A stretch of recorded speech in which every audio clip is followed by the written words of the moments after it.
Well, it is dark. I am on the road, everybody. And as you guys know, I won't drive.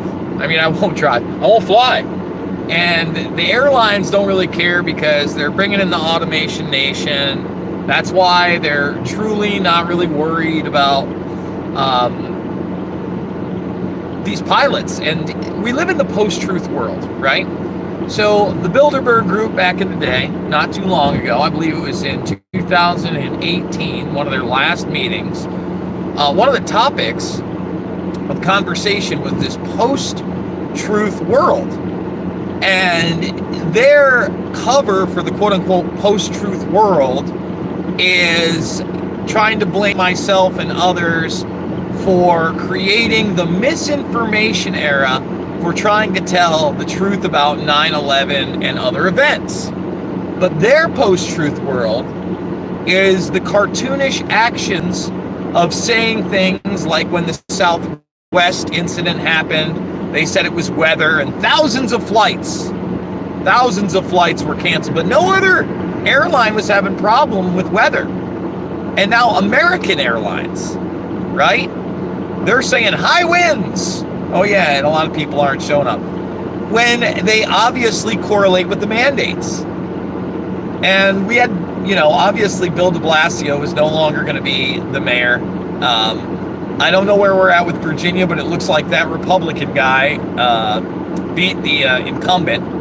I think it was Youngin versus Terry McCullough. And I'm not a right or left guy. That's not what this is about at all.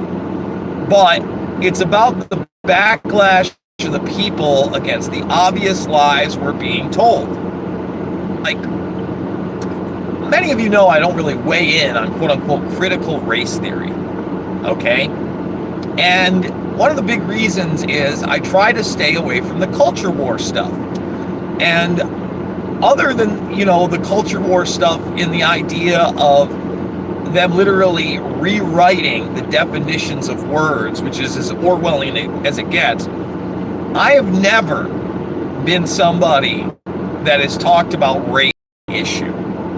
Because to me, it is not an issue. It has never been an issue in my life for who I spend time with, who I befriend, or who I love, what the color of the skin on their body is, ever. Okay, that's just not a thing for me. And,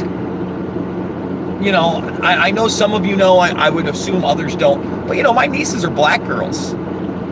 I'm surrounded by women, and, two of them are little black girls, and I never, ever, ever, ever, ever, ever, ever want them to feel like they're being oppressed because of the color of their skin. But more importantly, I never, ever, ever, ever, ever, ever, well, it looks like we're back, and become slaves, not because the color of their skin, but because they didn't stand up to a tyranny that is now taking place against humanity globally.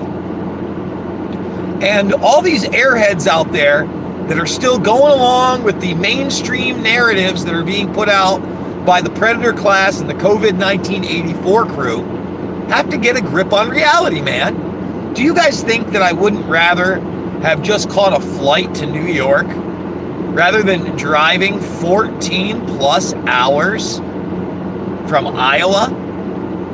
Do you think I'm enjoying the fact that I'm going to New York to my aunt's funeral, and I probably won't even attend the funeral because my family seems to be so divided by the constant lies and propaganda that have been thrust upon not only the global populace and of course the United States populace, but especially New York. Especially New York, guys. Let's not make any mistake about it, okay? What are you saying? Telling you, bro, I'm the first exit in Indiana and I want to go to New York. Do you, MF Doom? Believe me, you don't want to go on this trip, bro. Maybe another time. In the light of all this, I am still trying to expand. I am trying to still keep my head up. And these lies are just so damn ridiculous. American Airlines canceling hundreds, if not thousands of flights now because of high winds. They're just lying in your face. And you know, when this stuff is happening, it's now involved not hundreds of thousands of people throughout the country, but literally millions of people that have been directly affected by mandates, by the shots themselves, by losing their job, right? All these things are very, very real. And the chilling effect is that so many of them, even though they have spoken out, have done so hesitantly. I was reading this thread where a woman was talking about the shots and how her son developed myocarditis after one, but she still gave her other two kids the shots, by the way. And she had this thread where other people were like attacking her and blocking her for telling the truth, even though she still did this to her children after the fact, the other two kids. And she is just trying to desperately explain that, well, no one's helping me with these medical bills, right? And then I see, again, the Newsmax woman, credit where credit's due, calling out DARPA, and DARPA just happily talking about how the threat of the myocarditis is minimal, and it's the best thing since breakfast for your kids. Since when did we start trusting a corrupt Defense Department that lied to us in every way, shape, and form regarding the quote-unquote war on terror? From the Bin Laden associations to Saddam Hussein to the chemical weapons, the WMD lies, the dirty bomb lies, all of it. All of it. The lies about 9/11 and the omissions of truth that many of these hijackers trained at U.S. bases, lived with FBI informants, obfuscating what was really going on with the drills on the morning of 9/11, demonizing at a rapid pace anybody that would even question 9/11 now 20 plus years later, and trying to make that the pivotal moment, because that's when they got their Patriot Act. That's when they began to erect their Deutschland security, their homeland security outwardly. And we warned you. We warned you. It was always about you becoming the terrorist. It was always about illegal surveillance. You know, for all those people that thought it was Edward Snowden that blew the whistle on government overreach into our very lives and the constant spying on our digital communications, yeah, you missed Hepting versus AT&T. You missed whistleblowers like Mark Klein. You must not have seen Invisible Empire all the way back in 2010 when we laid it out there and it was happening. And now the vast majority of the public has no idea that things have gotten so bad that for a decade we've had a program called signature reduction, where shell companies and corporations are used through our intelligence apparatus, 60,000 strong, to carry out foreign and domestic missions against the American people. Period. And they get all the little fun DARPA toys. You and I don't. So, you know, again, we are in the post-truth era. Those that are believing, especially the propaganda that's put out there that is just so over the top about these airlines, they are the airheads. But we got to keep reaching out to them because, unfortunately, their ignorance is dangerous to the rest of us, as we've seen, as we continue to see out there. So, guys, I want to remind everybody to go make that free Rockfin account.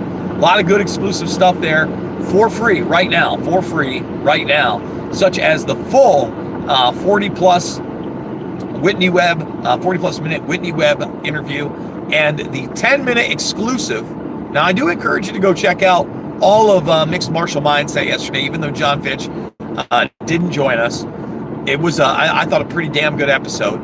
So make sure to go check that out. But go check out Silver Bullet, A Fight for Truth, a 10-minute mini doc I did on Dr. Bartlett, budesonide, and the truth about what's going on, something that would absolutely be banned on YouTube, especially if it were effective and starting to go viral. So Remember, guys, it's not about left or right. It's always about right and wrong. If you want to support me, premium over on Rockfin is $9.99 a month or $99.99 for the year.